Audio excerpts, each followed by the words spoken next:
It's glasses night. Yes, it is. Hi, everybody. It's Nancy Reyes with For Your Canine.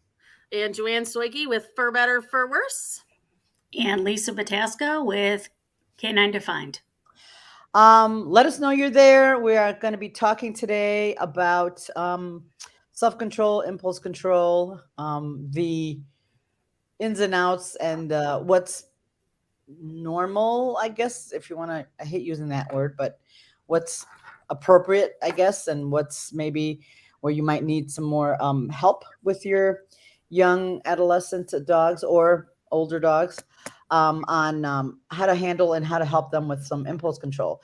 And the reason this topic came up is I know Lisa has, Joanne, and myself have had a few clients with yeah, Deb Evans. He is, yes, with Zippy. We all have clients or new dogs coming through that are needing a little bit more help in this department, right? And a lot of the impulse control is when they're younger, most of the time. But occasionally you would have, Really? well, I'm getting there, and sometimes it's just who the dog is. So, by definition, impulse control is, I guess, it's the inability to restrain yourself, and be able to control yourself around.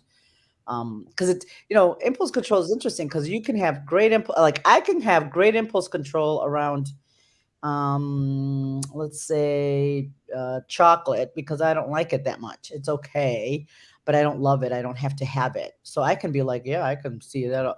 And there are other people that would have a hard time with that because they like it so much. So it really, whatever you have that problem with impulsivity really depends on what that particular thing is. However, there are some dogs that it doesn't matter what it is. They're just very excited or unable to have some impulse control around things, right? And I find that people get very stressed out and they kind of match that level of arousal ne- versus kind of relaxing it some. So, hi Tim. So we wanted to kind of address that. And also because I have a young adolescent dog myself, I thought this would be a good topic to chat with. And Joanne has an adult that she, that's He is who he is. yes, right. Well, and my so and this is a really good like definite to differentiate. My puppy has become a little bit less, a little more challenging in that he's a little more impulsive because he's 12 months old. He wasn't that way as a young puppy, but I'm starting to see he's challenging me more and he's thinking about it more and he's having a more difficult time listening. And that I know it's because his brain is still developing and he is still in that adolescent brain. So I am aware of that. However, so that the training still has to go in, and over time it should. Um, and his arousal is like very moderate. It's not over the top where he just loses his mind or anything like that. It's pretty moderate, but still, it's something that if you don't address it at this age, they can become very obnoxious adults. You guys agree? Mm-hmm. Right. 100%. Yep. And Lisa has two young dogs that are same, going through that process. But it really depends. Like some dogs have a real severe problem with impulse control, that it's a little more challenging. They're not thinking when they're behaving or reacting or anything like that. So I think that's the big difference. They're not thinking about what the consequences are to do. They'll go through anything or jump over anything or whatever to get whatever they want, right? Wouldn't Act you? first, think later. Yeah, right. And some dogs that are still in that young brain, they still think a little bit, not a lot, right? Not a lot. So I wanted and I wanted to kind of be clear with if you have a young dog under a year or 2 years old, impulse control is going to be very challenging at this age. They are just because their brain is still in process, right? They are not going to be like an adult that they can understand. They can understand. Um, so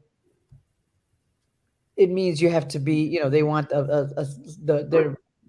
want to get that reinforcement right away. It's like, remember that experiment they did with children with the marshmallow? It's kind of the same situation, right? Um, anyway, so that's kind of what we wanted to address today and kind of uh, talk about it. And we have some video to show. So what was it? I was going to say, so what are some of the levels of impulse control that, or lack thereof, that you guys have seen lately? Well, I don't know about, I think it depends on the, like you said, the age of the dog. So you can teach a lot of impulse control, I feel, when the dogs are younger, when they're beneath the age of teenagers. And then when they become teenagers, it becomes more tricky.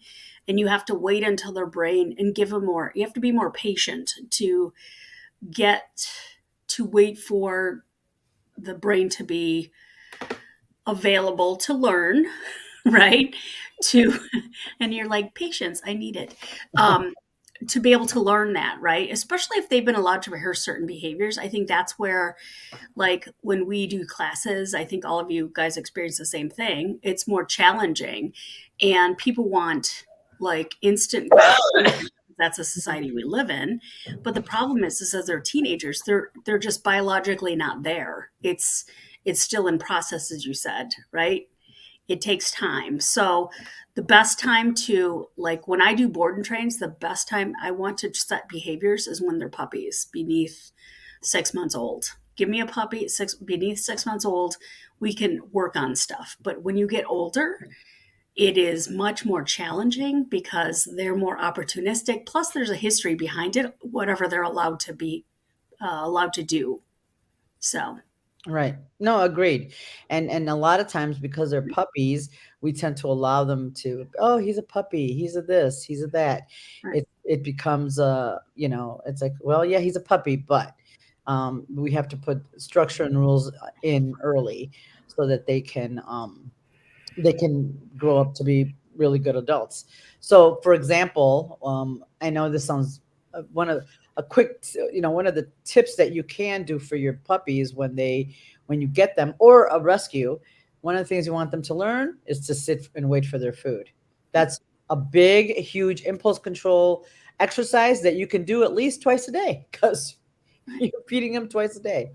They have to sit, and I'll be honest, I would recommend asking them to do other things, not only sit, maybe down one day, maybe touch one day, maybe spin one day, maybe back up. So start building their skill set so that you're not always asking them for the same thing. Because what happens if you always ask them for a sit, they're like, yeah, yeah, yeah, I know this one. It goes back to they're on autopilot, where having them do something different every day or every time will also force them to pay attention and think about what you're asking.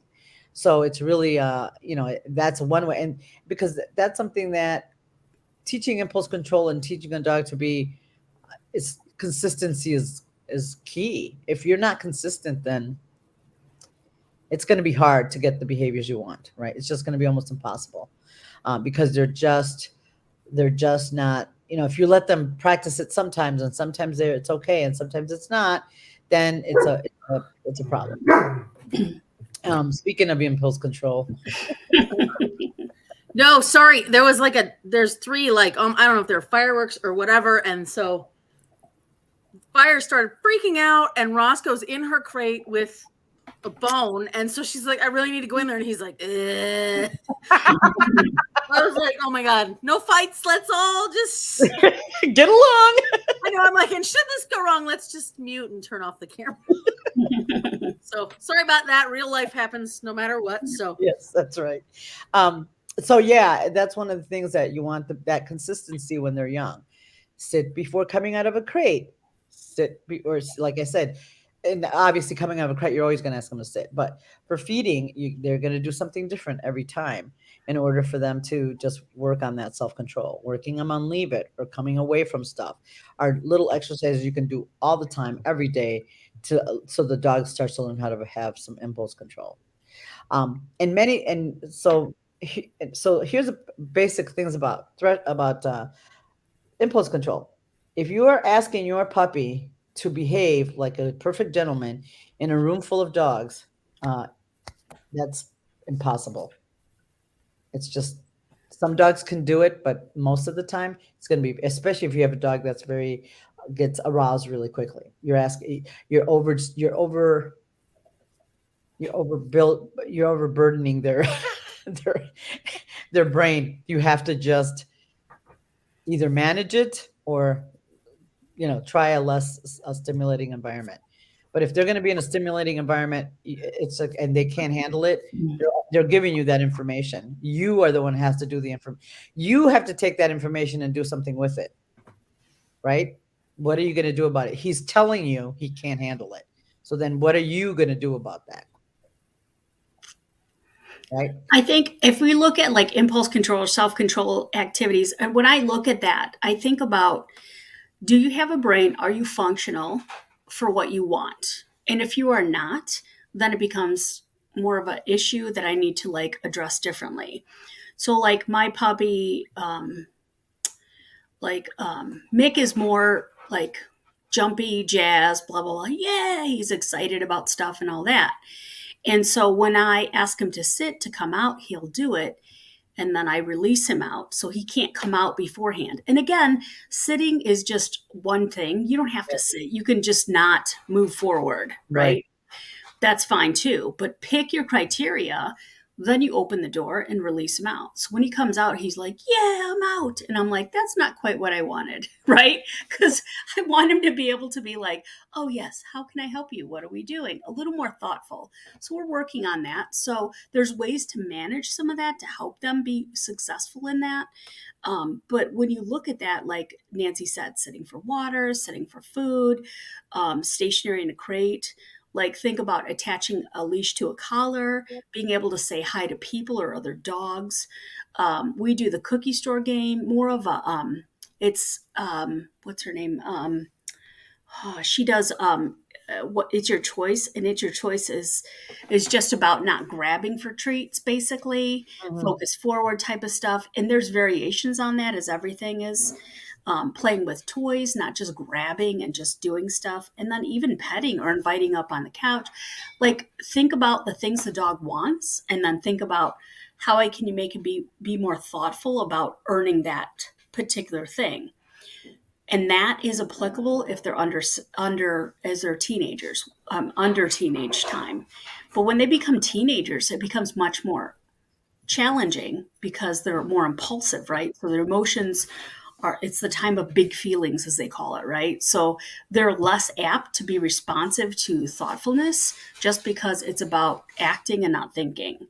So that's where your patience hat has to come on to try and figure out how to handle that based upon who the individual is, and breaking things down in small slices to help the dog at that point.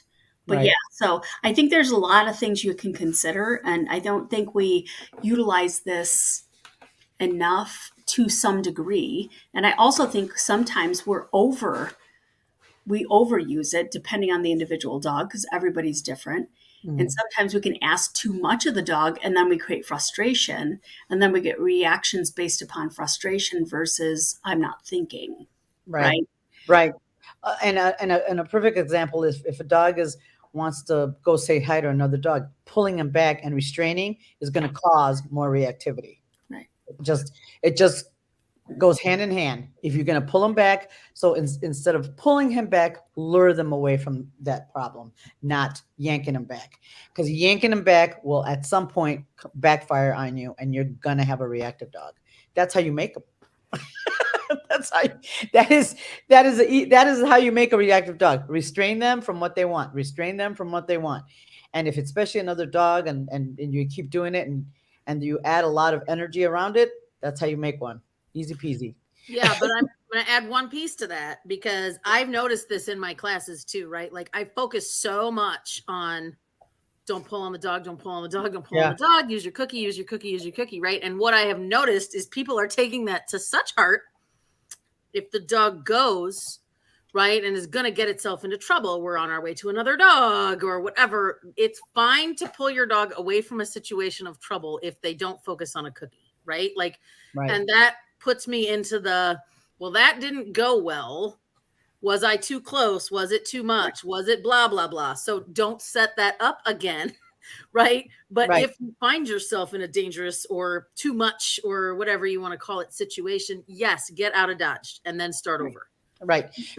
Because as Joanne alluded, if the cookie didn't work, that means you were well over threshold for the dog, and the dog and the situation you put him in was too much. So that's your problem, not the dog's problem. So if you know, it's like I know certain situations will get my puppy very aroused, so I am mindful of not to set it up. I just don't at this age because I don't need him Rehearsal. I don't want him to rehearse. Like he's starting to pull a little on the leash when he sees another dog. Now he likes other dogs, which is great, but I don't want him to do that. So we're working on that because I don't want to have to, create something negative around other dogs. I want him to, be happy to see them. So we're working on that at a distance, and I'm kind of managing where that is. So that's really, it's important. And again, for my puppy, I know it's a time and a developmental thing. So it will pass. However, I have to make sure I don't make mistakes like correcting them, whatever. I was just telling Joanne and Lisa before we signed on, when I'm trying to get my puppy in the crate, he'll bounce around and jump around because he doesn't want to go in it. So what I want to do is grab him and put him in there sometimes because I'm in a hurry. But that's obviously it's going to backfire on me long term. So of course, I won't do that. I just kind of get him in there and I reinforce him for being in there. Because I know it'll pass over time.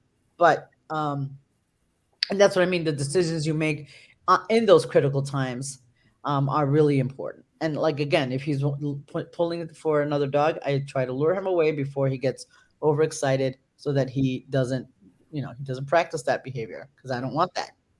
I don't want another, I don't have a reactive dog now, and I like it that way. I'd like to keep it that way.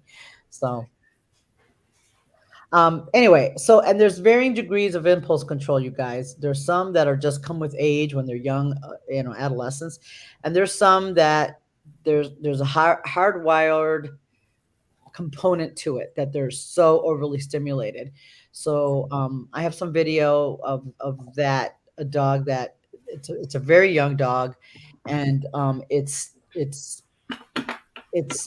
got, and it doesn't look so bad, but and this is with I think it's been, I don't know, like 2 or 3 months working with him to help him kind of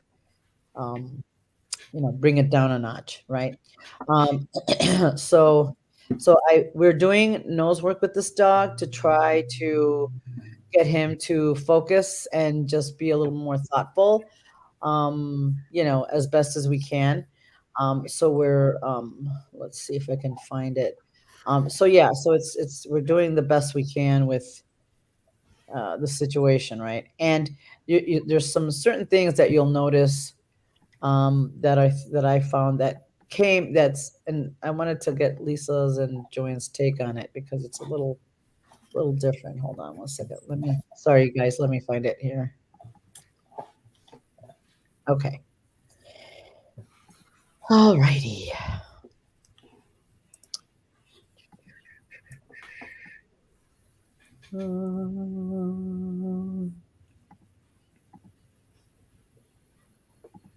Oh, sorry guys, this is not what I wanted, but So as Nancy's talking, I don't know about you guys, but teenagers aren't my favorite. I'm just saying. They're so hard. They are very challenging because if they're allowed to rehearse certain things, it becomes much more difficult to adjust things for them to help them understand because their brain is not available. So, right. And can you guys see that? Yeah. Okay. And one of the things, you guys, one of the things that we learned actually from Suzanne is to watch the video with no sound. It really helps you really look at what, really concentrate on what you're seeing. So just wanted to.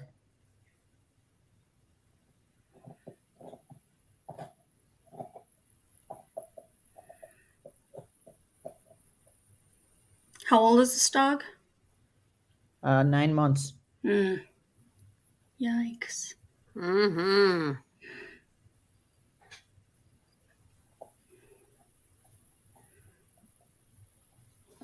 And the gentleman that just walked in is a He's in. We're in the process of training. That's me coming in. We're trying to get him to just relax and with. But so, what did you notice there? Right? when he first came in, or just No, just right there. Watch. He's an interesting guy. I'll tell you that. So, mind you, he had just come in, and I cut off, unfortunately, the part where Jerry put the box in. But there's food right here in this bowl. He comes in, he doesn't go to it right away. I mean, then he finally runs into it. He doesn't really search for it. He just runs into it. Well, I mean, what I noticed straight off is, he could do 2 boxes, but searching any longer than that, he's amping his own self up, right? So No, just that's calmer. That's if he does only 1 box, he's really bad. He starts jumping and barking and carrying on. That's why we have to set this up this way. there's a little stretch when that thing moved and then the bounce off. Yep. And he, unfortunately, we did the 1 box thing, it was really bad. It was really, really bad for him, for this dog. We have to do more multiples to get him to focus a little more. And then eventually go down and do the single boxes, singles, whatever. But I just meant between the 2, right? And any motion really sets him off. Yeah, because what we had to do there is we had to, we tried to do, now this is after a couple of runs. So,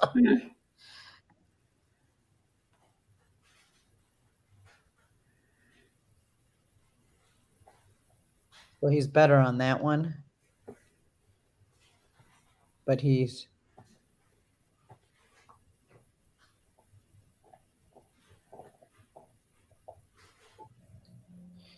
now, mind you, it's pretty cool in there, and his mouth.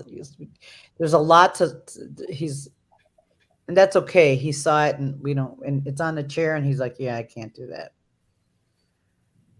He's like, "Nope." See how doesn't take much to frustrate him. So what if you did a little more guidance on a leash? Would that be helpful? Have you tried that? Yeah, he well, first of all, his handler really has a hard time with that, and he pulls so hard that it's not good for him or for the and that he does it, like it's hard for him to get. See, and this is just Mouthy. Yep, and he's much better. This is better than it was, you guys. It's like this is a little bit better. We tried the leash, but it created a lot more conflict. Yeah, a lot more conflict for him.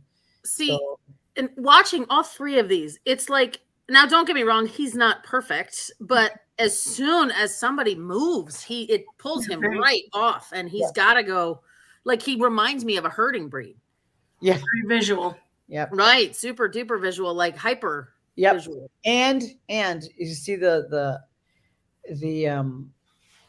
grab at the food and the barking. She could not. He is now. She's finally able to get him back, and grab his collar. The first time you try to grab his collar, he was alligator rolling and would not allow his handler to grab the collar. Now he's gotten so much better with that. So it's rough. And this is 2 months in. Yeah. 2 or 3 months in now. So what is his lineage? Is he a field? Yes. Well, can't you tell? Yes. He's a field lab. Yep. Interesting. Yeah, he's a field lab. But you saw we started as we all do with just 1 hide for him to go, and it was that was a bad. I was like, okay, that's not gonna work, because he was just running and barking and barking and running and barking. Took him no time to find the food, and he'd run around and bark. So with the smaller space, we had to move to a smaller space and use more, where he keeps searching instead of just doing one and then like we normally do with normal dogs. I mean, not that that he's abnormal, but with him, his arousal and his impulse, and any little frustration is he's jumping and mouthing. He's better on the mouthing part, but he's still, you see him jump up a lot, and he puts, it's full body contact. Yeah, he's over aroused, obviously. It's like, yeah, it's pretty intense. Yep. Mhm. And that is an improvement over what it was. And we did we did a private, and now he's able to be in his crate with the manners minder, and he does it because he would bark for the whole hour he was there, and while he was searching. Yeah. So that's a more advanced case, if you will, and we're trying to use nose work to get him a little bit more focused, and to some extent, because eventually her goal is not to do nose work. Her goal is to be able to do a basic obedience class. Hmm. That's Are what they doing any other work other than nose work? I mean, clearly, but like no. relaxation stuff, nothing. Yes. Okay. But he can't do it at the facility yet. She's just working on it at home. Okay. And how's he Okay. doing at home? Better, much better. So she says now she's able, like, there's a lot more improvement at home, which is great. And I think what's interesting is that as trainers, we have to recognize that everybody has different set of goals, right? Right. And even though I'm like, oh, I would do this and this, it's all relative to what people are willing to or interested in doing based upon, it's relative, and there's no right or wrong. It's like, what are your goals? What are you looking for? Right. And you have to be able to do the work. Like, and that's why when I do privates and stuff, I mean, honestly, I don't do like group lessons or like you do so many lessons and so forth, because not everybody's willing or able to expend the time or energy to do the work that's required. Yep. And too, I mean, I am not by any stretch of the imagination perfect in my patience. I have learned better, but there are times that I'm like, oh, this is a lot. So if I feel that way, I know my clients feel the same way as well, right? And you can only expect as much as they're able to give at that time based upon their lifestyles. And fortunately for this little guy, his handler is a lovely, lovely lady. She's really chilled, which really helps. So it works. She doesn't match his energy, which is wonderful. Yep. Because she's a more laid back person. So it helps this situation very much. And not to say that she won't continue with nose work because he needs a job, but she really wants to do more obedience with him because he does need it. But right now, being in a class setting and that in a regular basic obedience type class setting is not possible because he barks, gets overstimulated. So he's gotten better with the nose work, but the dogs are not all at once. They take turns and all that, and he's doing very, very well in that regard, in the crate and things like that. So that's helping. So, and he's just barks at other dogs. He's not mean. He's just so overstimulated by dogs moving in and out and all that. So we're working on crate stuff at the facility and working on, Is he foodie, Nancy? Oh yeah. So what about like a snuffle mat and stuff in the crate, or when he comes out and then we've worked on work and then come back and snuffle and then back in the crate? We've used that, and that works really well too. Either And the that's treat and train or the snuffle mat. We've used both, and it depends on what she has. She uses both of those things. And I think that's a perfect example of a dog that you're trying to sort, right? His brain is not fully developed. He's testing, he's feeling things out. I think it's challenging for him, like challenging for people, let alone him, right? Because he is not fully able to think through things. And I think that's the self-control piece that we talk about and this is why it's so critical to capture it when it's younger versus when they become a teenager. Right. You Like know. Tim said, all the feelings at once. You got that right. Yep. Yeah, all the feelings, and they're big ones, all at once. Right? He's just and he it just for him to modulate himself. They're working on the real, but just being out in the world is really hard for this guy. Mhm. And you know, she's always had labs, and unfortunately, a field lab is tough, especially that. I mean, it's it's tough for this, but his owner is very dedicated, and I think he's going to be okay. But I recommended some natural like Composure Pro or something to help out with that, to keep him a little more, to focus. I don't know if it's going to work or not. We'll see. She's going to give that Well, a try and go. that's also a dog I'd be taking to a sniff spot a couple times a week just to let him run and smell things and look at things and right. Yeah, and she has a very big yard, and she does take him for walks. So she's doing all the things. She's retired, so she's able to do all those things. But yeah, and I did talk to her about a little more physical exercise. However, I really wouldn't want him to get any more physically fit because There's an endurance piece to that, right? You're like, oh boy, I'm not physically fit. Now we're gonna make you. yes, but I probably would. I probably would. I did recommend a long line and having it go to sniff, and a sniff that way, but not for him to run around because if he gets more energetic and has more stamina, he's gonna die. Right, right. But No, yeah, one other thing that I would try for her, only because it's worked a little bit for me. I might get a 10-foot, 8-foot, 10-foot leash, just a leash, regular on a regular collar, harness, martingale, whatever you have. And as she's going to practice some walking or just having the dog out, even if it's in the backyard, yeah. when they get all psycho like that, right? 6 feet is not much because that's a stride and a half. And they're like, you know, so giving them that 10 feet to do some Yep. laps and do whatever, I feel like it helps with the leash a little bit. I don't do it all the time, but if somebody who's binging a pointy horse. eared is having a day, right? I'm like, you can have 10 feet because I don't want to die today. Yeah. No, she does. She does. She has a longer line, and all that. And I think she probably will continue with nose work, but she really, like I said, her goal when she came is just to be able to be in a regular class. That's what she wants to be able to do. And I'm like, all right, we can try to get you there. And the thing is, because he would bark for the whole hour that he was in, there. So now he's at least not doing that. But he will vocalize too while he's searching sometimes. So while he likes food. Sometimes it's like you saw, he wasn't really he didn't start really hunting or searching until a few rotations later. Mm-hmm. So Interesting.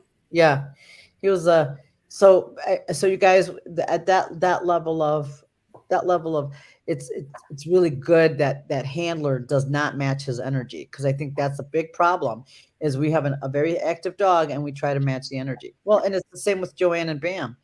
Joanne does not match his energy because good Lord. I can't. If I tried, I can't. Does not match his energy. So No. it's easier to keep him calmer. But if you match that dog's energy, it's gonna go, go. Yeah. Yeah. Yeah, Blinks gets so wound up playing that I take other dogs in and then walk around a leash. Yeah. And that's what I mean. Those are things that you need to be able to do, especially teach your young adolescent dog how to bring it down a notch and just calm down a little bit. Right? Yeah, and Jennifer, so one of the other things, right? Remember, if you're letting her play for a while, she's practicing getting that wound up. Yep. So you're going to want to do some call outs and do some sits and downs and then send her back to play and sits and downs. And sometimes that's every 15 to 20 seconds, like depending on the dog. So, it's not like I'm telling you to come inside and stop playing. I just need you to regulate a little. Okay. And then you can go and regulate a little. And it's almost like, that little teeter-totter getting its workout, right? This side comes up and then it comes down and this side comes up. So just try that. Just bring your cookies outside, and you see her start getting crazy. Hey, come here. Can you sit? Good job. Can you sit? Oh, good job. Okay, go play. Well, Right? and I think this is where dogs that are older dogs that have that skill set, Mhm. it's important to place that dog with, right? So you Right. have, because then if that dog can't, it might follow suit based upon the individual, our own dogs that are like, okay, I'm busy, but mom's calling me, I have to do this. And then Mhm. you can work on, right? So I think too, it's like, and I hear what you're saying. Like a lot of people think just let them burn out energy, but it's not thoughtful, Mhm. right? Right. And that's where I'm like, when I hear, oh, they need a big yard and they need this and that, I'm like, not necessarily. Like, it's more to that, right? Than just like expending energy. It's not functional just to like willy nilly run around. Right. And that's the hard part, I think. There's some dogs that are so dog social that they stop thinking, Mhm. and that's hard. That's a tough one. Right. And that's where you have to work on all the impulse control, the sits, the stays, the leave it, all those things that, an adult dog needs. Right. And, I like with Jive, I did have to teach her how to call out a play, and she has the best. My Shepherd, little harder on the impulse control on that, and so my Shepherd is a really good example. He gets very excited and overstimulated when he sees other dogs, but he likes dogs. But if I get him, okay, can you sit for me?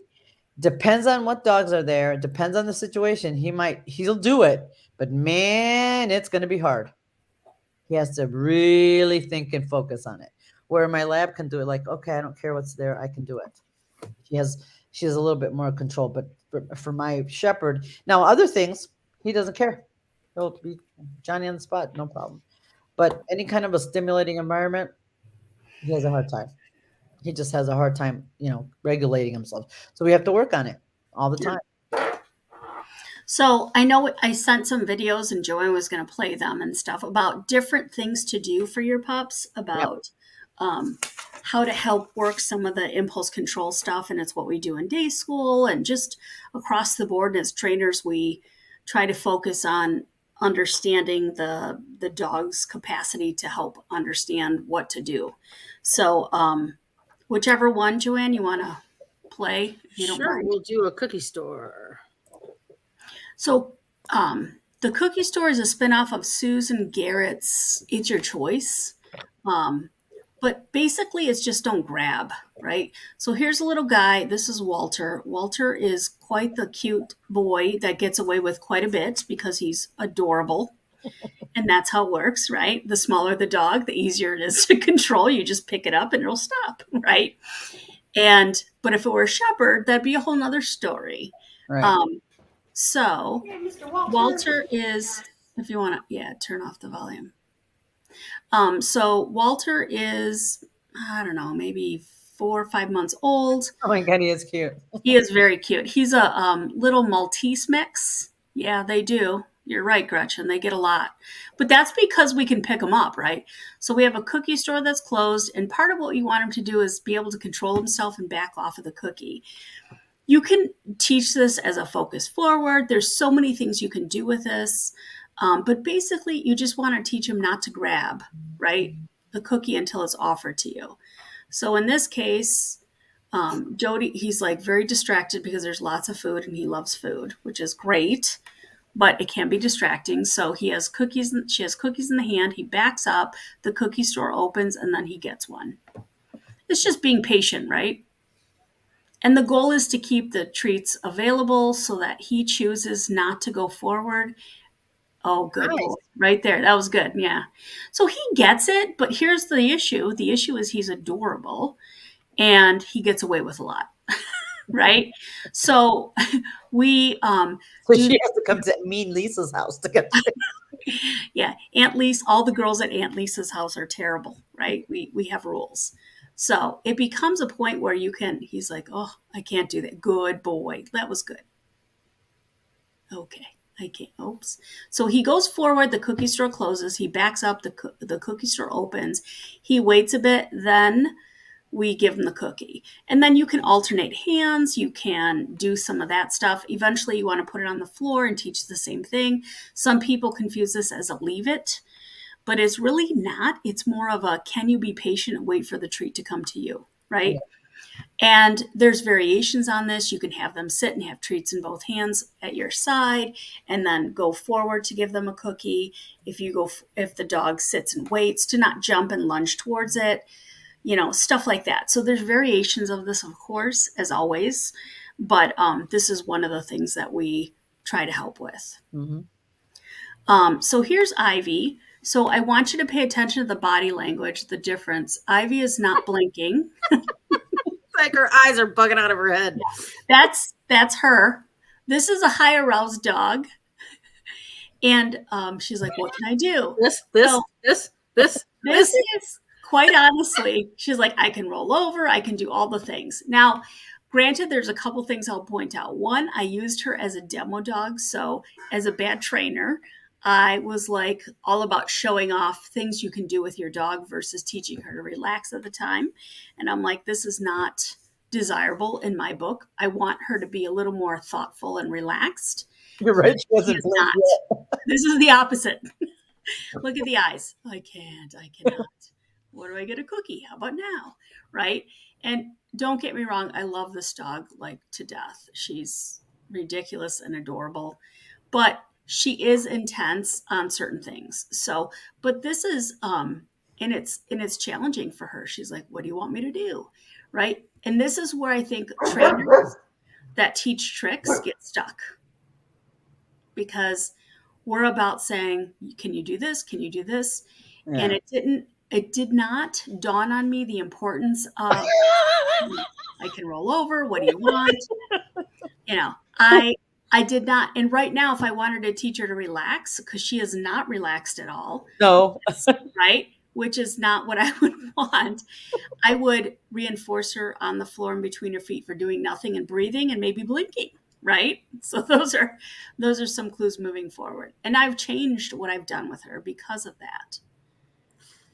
So, yeah. So it's interesting, right? She's having so much trouble. You're paying faster. Mm-hmm. Yeah. And my emotions time around, I'm right? matching the energy, right? Yeah. I'm matching the energy, right? And this is why it doesn't work that way. It's not about being faster. It's about being calmer. Yeah. Well, but that's it. And it's also about meet the dog where they're at. Like you need a higher rate of reinforcement to get her to like chill. And she's still not chilled out. Yeah. And I'm going to tell you, this is me. This is a lot of me, like not picking this up, right? It's just not, it's stuff that I missed as a trainer. And now I'm like, oh, that's problematic. That's not what I want. So, and then you see how she kind of loops a bit, paw up. I don't know what to do because I'm not paying fast enough. And I thought I would wait a bit. So don't do this. Yeah, but it's like it looks. But to the naked eye, it looks like she's she's compliant, right? Yeah, she's compliant. But her motions are short and fast. They're not. Yeah. And if you look at it, it looks like it's that videos and fast forward and speed it up. And she's this up, right, right. So, yeah. I mean, you can tell this is a dog that knows a lot of things. The thing that she doesn't know that well is we're not doing anything right now. Right. And this is where it was evident to me because I'm like, holy crap, my dog doesn't know how to like just be a dog. Right. And it became evident when I was really watching this. I'm like, oh, I suck. Right. I got still more to learn. Yeah. Well, no, it's just right. I missed that part. Yes. We do that all the time. Right. Yeah. Right. And then you see it and you go, crap. Wish I would have seen that sooner. All right. Working on it now. Right. Yeah. Yep. And so, so that's a really, I like that, that cookie store, and again, incorporating, impulse control into their daily lives, right?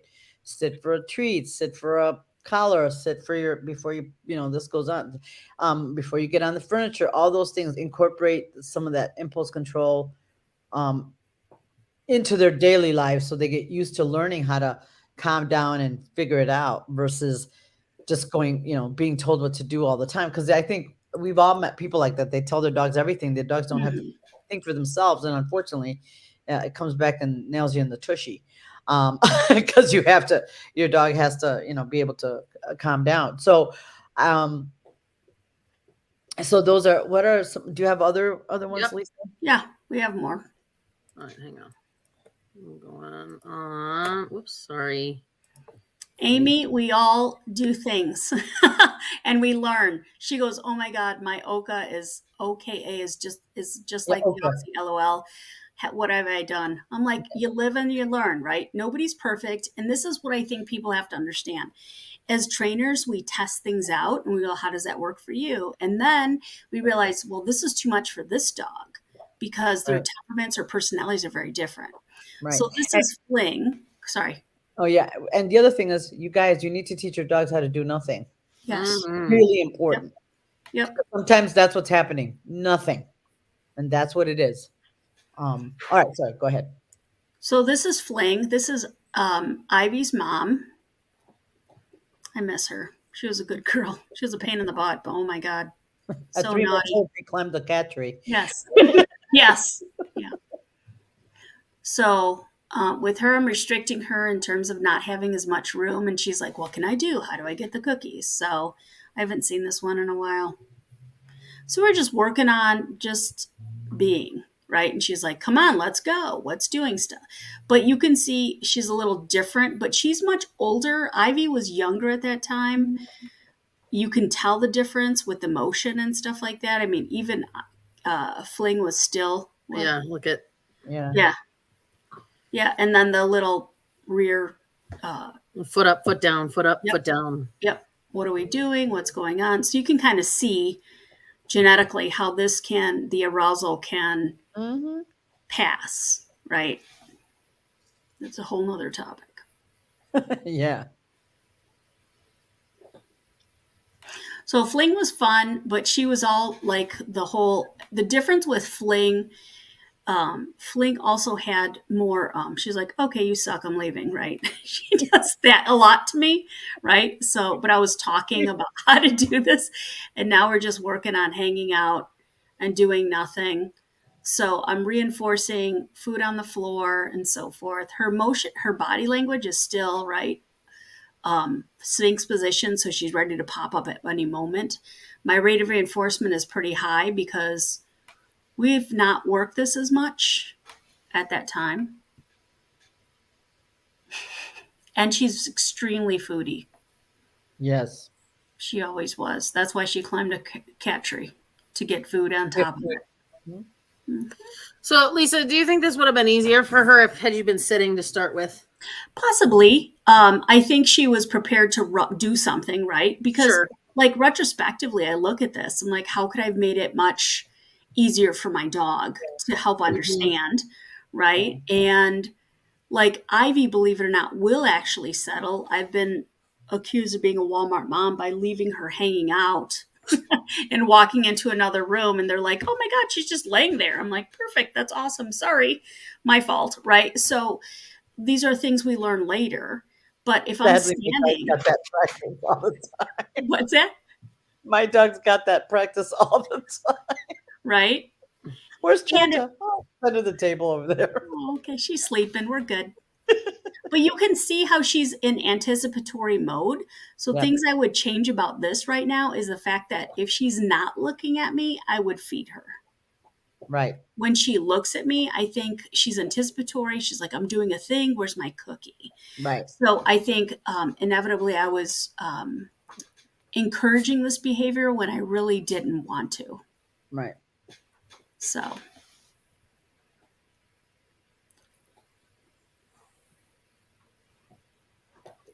I miss that dog. She's funny. See, and this is so interesting because, right? What was this? How many years? 10 years ago? Yeah, maybe less than, but yeah. Because it's like I look at all the things and it's like, you're not wrong, right? But like I wouldn't have been doing the feet thing yet. I Right. wouldn't have been moving around yet. I might have been Right. sitting down. And it's Right. all those things that we learn that's like that would have so helped the dog just get it and progress a little faster. She Right. still got it, clearly. Yeah, by the grace of God, right? And this is what I think that endears dogs to us. That even though we suck at things, Yeah. they still get it, right? Get And it. you're like, Figure it out. thank God, this is why I love you so much, right? Thank you for Yeah. being who you are. So, Love Yeah. it. and who else do we have? I think we have another. There's a Stella. Did I send you? The crate. Yep. Yeah, the crate thing. So here's another impulse control, and we work on this stuff I see you. not because of it's just an impulse control and so forth. It's about helping the dogs make better choices and so forth. Now, here's the difference though. This particular dog came when she was young, and she is like 4 years old now, and she gets it because this was a skill we worked on before. So she thought about leaving the crate. She wasn't allowed to leave until we were giving her permission to do so. But look at her motions, smoother. She is not overall, she is not an aroused, super highly aroused dog like Fling and Ivy are. They're more aroused than this particular dog. And I didn't help it, right? So even the motions and everything, and look at how she's chewing slowly, whereas my dogs are like, chomp, chomp, chomp, chomp, next, right? So she's a really nice dog. Again, she does get excited about stuff. I think she gets a little bossy Aussie female. Let's say all those things, right, around other dogs and stuff. And so Jody's like, "How would if? Oh, that's hard. Yeah. Oh my God, that was tough." So we would do things like that, not just to challenge the brain. It's not like stuff that you would necessarily ask your dog to do regularly, but like, hey, it's proofing. What if I do this? Can you handle Right. this? How are you doing with it?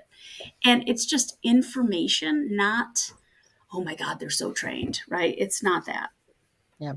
And so one of the things that we do a lot to help with impulse control is, can you wait to come out of the crate? Can you wait to go out the front door? Can you Right. wait for your food? All of those things are constantly teaching your dogs to delay the gratification until they're released to it. Same with a toy. Will you sit? Can you down before I throw that toy? Because instead of mindlessly throwing a toy, there was always a rule Yes. to it, right? Right. And I also think the other component is that sometimes we talk too much and we give information that we don't quite understand what we're saying. So a lot of times what I think about is when we're doing impulse control, your behavior drives my action, right? Yep. So what if you go forward, I'm like, not quite, the door closes, right? You're sitting in Right. a crate. You go forward, the door closes, and it's just it happens, not meanly, not in any particular situation, but just your behavior drives my action. And I think that's where people want to hurry up and speak about stuff. No, stay, wait, blah, blah, blah, wait, wait, wait. And it becomes almost a game or a way to communicate with the dog. And the dog's like, oh, you're not serious until this actually happens. Right. Right. Right. So, Um, and again, there's different degrees, you guys, of impulsivity.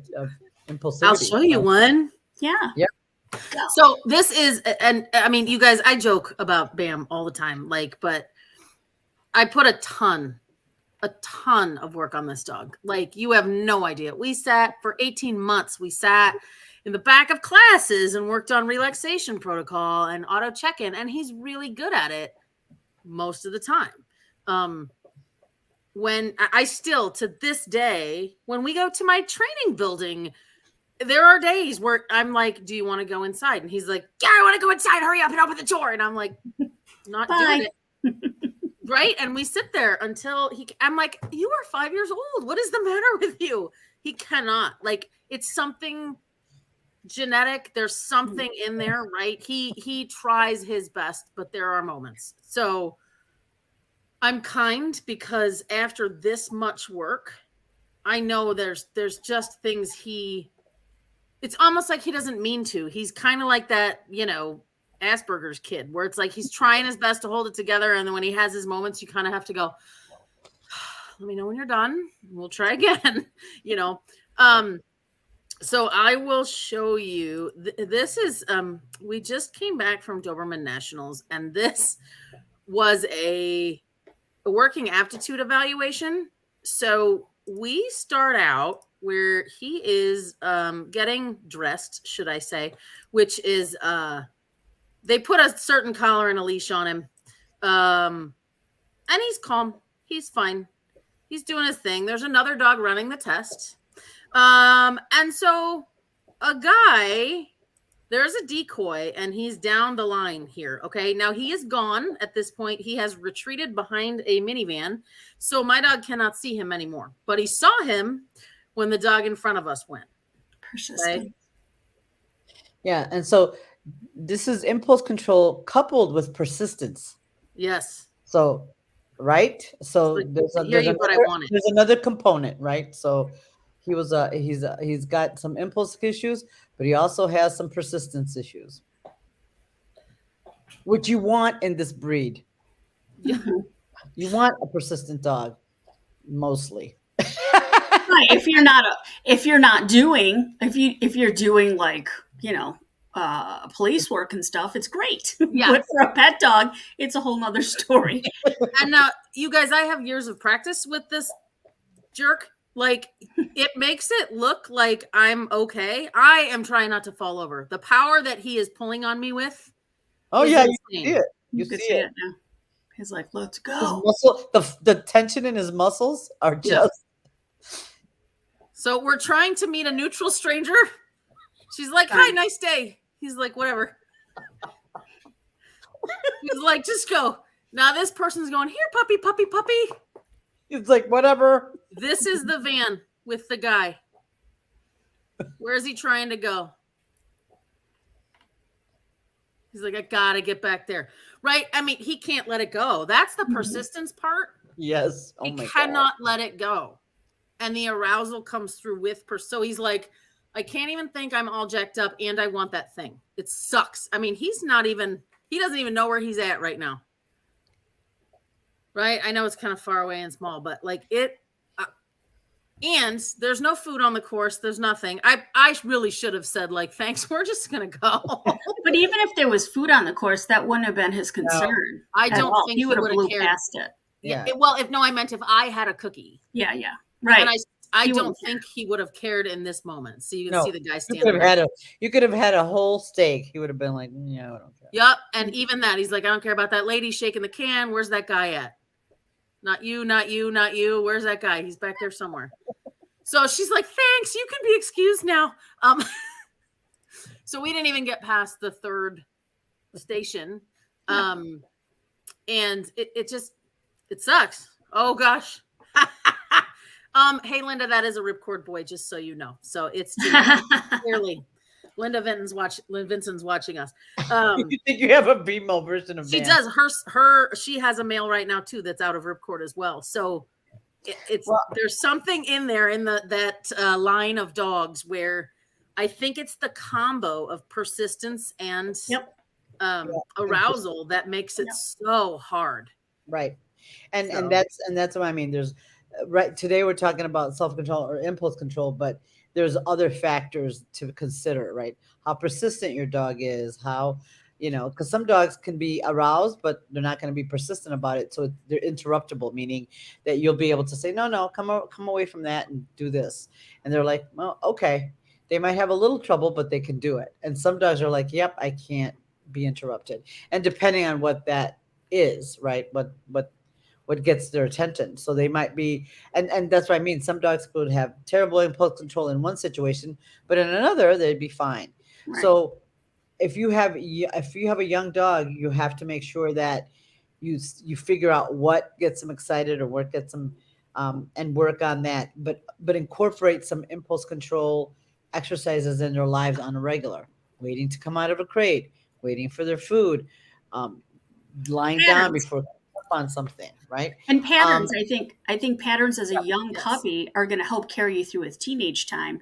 That's why it's super important to do them when they're younger, because they're much more pliable and flexible. The neuroplasticity is there, right? And then the other part is genetics. Like, know your dog. Like, every dog is different. Like, I didn't see certain things. What I did see about Ivy, the non-blinking Aussie, was that she wasn't super social. Like, she likes who she likes, and that's about it, right? And so in situations, I know her persistence would be low, but in other situations might be higher based upon what's driving her, or like food and so forth is huge for her. Yeah, let me ask you a question there, Lisa. Knowing now all the things you know, right? Would Mhm. you have maybe paired Fling with a different male? I don't know. So, no, Okay. honestly, if I were a breeder, what I'd be selecting for, and this is a whole nother topic, I would be selecting for dogs that are more family oriented Mm-hmm. Right. versus dogs that are more quote unquote high drive sporting types, Yes. because I Yeah. think you get into trouble with that, because there are the sport homes that are available are not as much as pet homes. So if I had a choice, like, and I'll tell you honestly, for me, my last two dogs, so my Papillon Riff and my mini Aussie Mick, both of them, their persistence is not as much as any other dog I have. Right. Cadence, You are older though. yeah, right. I mean, things we learn, right? And then plus Right. things we tolerate, because oh, I almost swore, but the crap that I tolerate now, or when I was younger, is not the same as I do now, right? Right. Because I want to sit down and relax. Now when I look at my other dogs, my Dutch Shepherd, she's a little more sensitive, so she's inhibited, so that helps it be a little more easier for her to live with. Her persistence is on toys and being with me. So, like, there are different things you know about each individual dog, right? And for me, it's like, I could live with this, I could live with this. And to me, Right. again, I would rather pull a little drive from a dog or Yeah. excitement to Right. do that, rather than like suppress, or not necessarily suppress, or work with the arousal piece, because Mm-hmm. honestly, the arousal piece, the persistence, the lack of sociability are not things that I want to play with, quite honestly. No. And I'll tell you too, right? Like Bam's pedigree is phenomenal in the world of Dobermans, right? I mean, people paid large sums for where he came from. I didn't really care about that, but oh, should we collect him? And I'm like, no, because right, I know what I'm doing, and I'm a sport like that dog. I would love to do some rally with him. He can barely hold it together, and that's after 5 years of good training. And so I'll take Nancy's phrase here, right? I'm like, if we ever bred him, we'd have to breed him to a temperament of a Newfoundland with a thyroid problem, right? I mean, I need a dog that's barely breathing if I wanted to pair that. Right. So, So yeah, like, it's and tough. like Fling, so Ivy is Fling's daughter, and you saw Fling, she was kind of high, but Ivy was more, and I didn't help it by doing what I was doing. And Fling, we brought her to another male that produced Ivy, and that male he was a little sensitive, he was very toy driven, and so it was interesting. The litter was not super sociable. And I was like, oh, and Ivy was the worst of them, and I took her. So I was like, maybe I'm going to test my training skills. So there you go. Yeah, no, as you most of you know, I have two labs, a beagle and a shepherd. None of which are my labs are not field labs, and my shepherd's not from, yes, there's Schutz and lines behind him, but they're not that, they're behind him. So he's a little more calm. And the beagle is obviously was bred for laboratory work or to produce beagles for that. So she's a little more low key in regard to her temperament, which at my age, that's okay for me. Like, my dogs are a little calmer, and I know I'm going through a little bit of a thing with my young puppy, but I went through it with my other two as well, and it's it does get much better. So I know that I have Jive and Tango who are 6, and I know the Mambo will get there with time because now they're Yeah, but grown up and don't you feel like Tango's got it if you pull it out in the situation, right? He's much better in life, but if you wanted to make him an IPO dog or a like Fast Cat, I saw it in Fast Cat, man. That dog almost face planted you multiple times, right? The arousal comes up in terms of toy yes, drive and prey drive, yes, right? yeah, I mean, so he doesn't even look like the same dog Right. if yeah, you present the stimulating situation to him. So just because but, he's do. yeah. Well, Well, and and that's he's genetics, right? He was designed to come up. And those Yeah, are the right. things we all have to realize. Like, the toy breeds are not designed to be woo, or it's just not what they do, right. whereas various breeds are different. Yeah. So definitely, so one of the things we want you to take away, impulse control. I don't care how young they are. I know Jen has a young puppy. Putting that impulse control in early is so important, and now allowing them to practice that wild, crazy behavior because they're puppies. Mhm. And I know Deb is online. One of the things for Deb, I was, she has her puppy hurt his paw, so he's not able to run and play as much. And I said, well, take advantage of this time that you have and teach him how to wait and how to leave it and how to walk on a leash and how to do all those really nice, calm things so that when he gets through adolescence, you'll have that stuff there. It'll be in there. And you should take advantage of working his brain more, which will help his ability to not be a wild man every time he goes outside or he sees another dog. Because, he can't do too much other activity, but working on leaving it and those impulse control, the relaxation, the auto check-in, all those things that'll keep him from, give him something to do, go on, more calming walks or, but using his brain is number one. Um, and that way it'll help calm him down. But you do all the exercises that are around impulse control and how to control himself. I promise you, it will not be a waste of your time. It'll be Well, totally worth it. and the other thing to remember too, guys, is yes, this work is kind of boring sometimes, right? But Yes. I promise you it will wipe them out. 10 minutes of this type of work will wipe them out, same as like playing ball for 30 minutes in your yard. Even more Mhm. sometimes, right? When when we do day school and stuff like that, I'm like, wow, they're pretty cashed out, and they're all laying down, somewhere on their back, faces in a hole, stuff like that. And it's true though that the thinking causes them it like is so much harder, I think, than physically expending energy, right? Because who can, Right. like, if you exercise, that doesn't make you stop thinking. You're actually thinking while you're exercising because it's a different muscle that you're utilizing. And I think though too that with dogs, if you ask them to be more thoughtful, they are tired, right, Mhm. with that piece. Mhm. But I do think a lot of this is do it when they're young, when they're more impressionable, so you can set those patterns so that when they are teenagers, they are much easier to comply because they're, remember their learning piece of their mind is not as easily accessible when they're teenagers. So therefore, if I've built these patterns of the expectation, they're more inclined to respond to that. Correct? Like And Right. they're and not not fuck as much. right. Right. Not yeah. Exactly. Because their Right. brain is broken. Scientific terms. Yes. Yeah. And that's why it's like when my youngin stresses me out, I'm like, okay, it's only going to be for a little It's a while. He'll phase. be It's a phase. Breathe. fine. Mhm. Yep.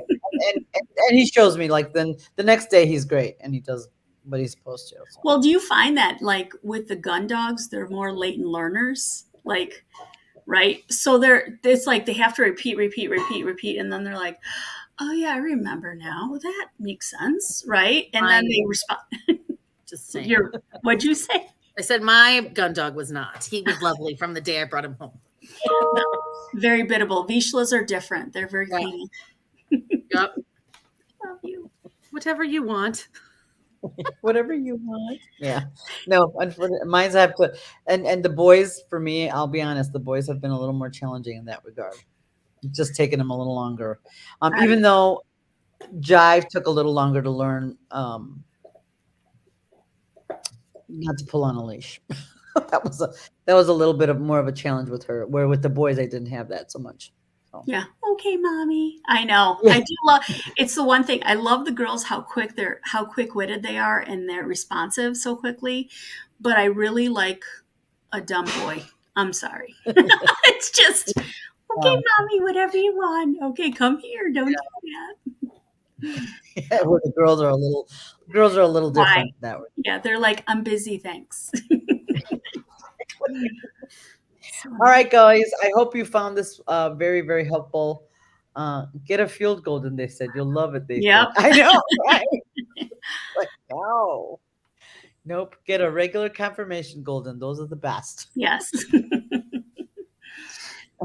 Anyway, all right, guys. Thank you all. We'll see you next week. Bye. Bye.